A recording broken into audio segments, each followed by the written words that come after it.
السلام عليكم ورحمة الله وبركاته. عاملين ايه يا حلوين؟ يا رب تكونوا بخير. وحشتوني جدا جدا جدا، وحشني الفيديوهات اللي انا بعملها معاكم. بإذن الله نرجع تاني احسن من الاول كمان، وهنعمل فيديوهات بانتظام بإذن الله.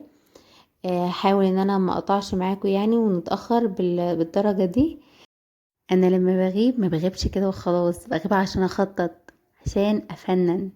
رجعت لكم بوصفة تحفة وموفرة جدا، اقتصادية وطعمها حلو ومشبعة. تمام. هنعمل من نص كيلو بانيه الصينية اللي انتوا شايفينها دي، صينية بطاطس بالبانيه، وهنعمل جنبها شوية رز كده تحفة. شايفين قطعة البانيه جوسي ومستوية كويس جدا، والبطاطس كمان بتدوب كده في البق. النص كيلو بانيه الصينية اللي انتوا شايفينها دي كمان ما شاء الله كل منها 5 افراد. فاقدر اقولكم ان دي وصفة اقتصادية جدا بمعنى الكلمة. انا معايا كده بصلتين قطعتهم جوليان بالطريقة اللي انتوا شايفينها، رشيت رشة فلفل اسمر ورشة ملح، وابتديت ادعك البصلة كده كويس جدا مع الفلفل الاسمر والملح. وهبتدي انزل بالبانيه اللي معايا، نص كيلو من البانيه، وابتديت اقلبه كده مع البصل علشان يتطعم من التتبيله. ونزلت بالفلفل متقطع بالشكل اللي انتوا شايفينه، ومعايا 3 حبات كده من البطاطس او 3 وحدات من البطاطس متقطعين بالشكل اللي انتوا شايفينه كده حلقات. وابتديت ان انا قلبتهم في بعض علشان ياخدوا كلهم من التتبيله. ابتديت طلعت قطعه البانيه على الوش، لان هي مش هينفع تكون تحت لانها مش هتستحمل السوا يعني. معايا كده 5 حبات طماطم ضرباهم في الخلاط ومصفياهم.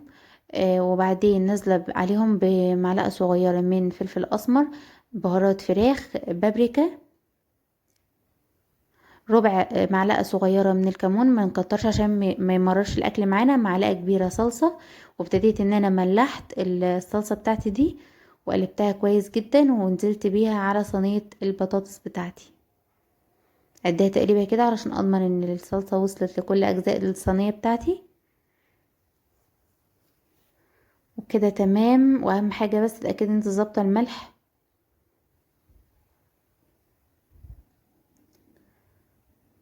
نزلت بقى ب3 معالق كده صغيرين سمنه على الوش، ورفعتها على البوتاجاز لمده 10 دقايق. واول ما غلت طبعا بالشكل اللي انتوا شايفينه، نزلت بكوبايه صغيره ميه. انا ما بحبش اضيف مرقه الدجاج، مش بعتمد عليها في الاكل بتاعي يعني، وبعدين قلنا فيها فراخ فهي منكهه الصينيه، فكفايه قوي يعني. المهم بعد ال10 دقايق غطيتها بورق الفويل ودخلتها الفرن. خدت حوالي ربع ساعة وكانت بالشكل اللي انتوا شايفينه، استوت والبطاطس دايبة جدا زي ما وريتكم في اول الفيديو. هنسيبها بقى تحت الشواية، هنشيل الفويل وهنسيبها تحت الشواية تاخد الوش الحلو اللي انتوا شايفينه ده. وبألف هنا على اللي هيجربها بإذن الله. تقدري بقى تقدميها جنب رز كده زي انا ما عملت، او تحمري مكرونة او عيش طري، هتبقى أكلة في منتهى اللذاذة. يلا بقى اشوفكم في فيديو جديد بإذن الله، والسلام عليكم ورحمة الله وبركاته.